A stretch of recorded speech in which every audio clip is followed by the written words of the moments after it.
Hello and thanks for joining us. I'm Laurel Hess and this is Comcast Newsmakers coming to you from the State Capitol building in downtown Lansing.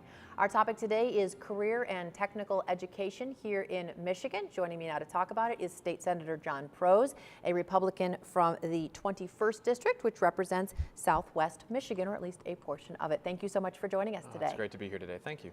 You have recently introduced a bill that would allow primarily high schools to have more flexibility when it comes to what they offer when it comes to career and technical education? That's exactly right. The bill itself says that the Michigan Merit Curriculum, which is our very high standards that we require for our students to graduate from high school, that there be greater flexibility for experiential learning, the kind of learning that the governor recently talked about as it relates to the skills gap that exists in Michigan today. We have over 70,000 jobs that exist today in Michigan that are not matched up with those skills that exist out there today in our people. So in our high schools, we now see a refocusing again on career and technical education, a way to give kids experiential learning, and whether it be agri-science or mechatronics, or for me in Southwest Michigan, both of those are big, but so is tool and die manufacturing, which is a high-skilled industry. It's no longer dirty, belching smokestacks.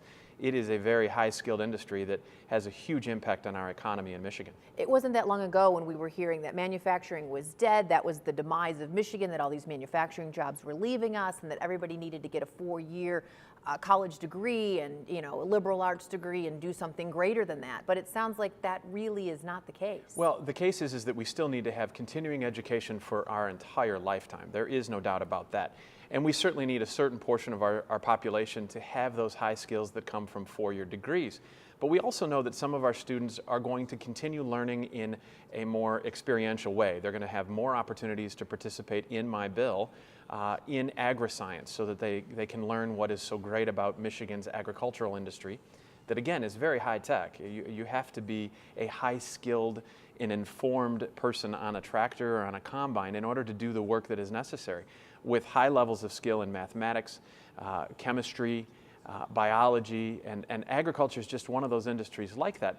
So we need to have all of that filled, whether it be continuing education or our 4-year institutions, our community colleges, or students that are actually engaging in some of our skilled trades training. That's really what this is about, is applying flexibility in the standards, but keeping high standards so our kids graduate to compete worldwide, really. If this bill were to pass, what would be some noticeable changes to perhaps students, parents of students in high school right now? You bet. Schools will still have the ability to work very cooperatively with their school boards that are elected locally, but they will be able to then plug and play. For example, there can be a course in biology that can be applied to the raising of pigs on a farm. It'd be pretty easy to see how that could be a biology course if you think about it. So from stem to stern of that particular course, you can simply plug in and get a biology credit for having done an agri-science course in that fashion. That's just one example of what you might be able to do.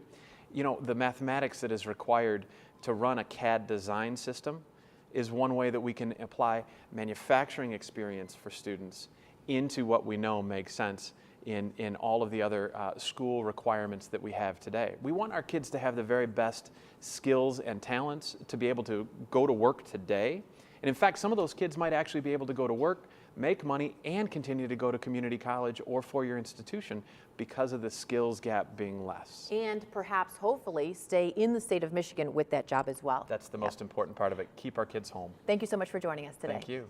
Today's Comcast Newsmaker was State Senator John Prose, a Republican from the 21st District.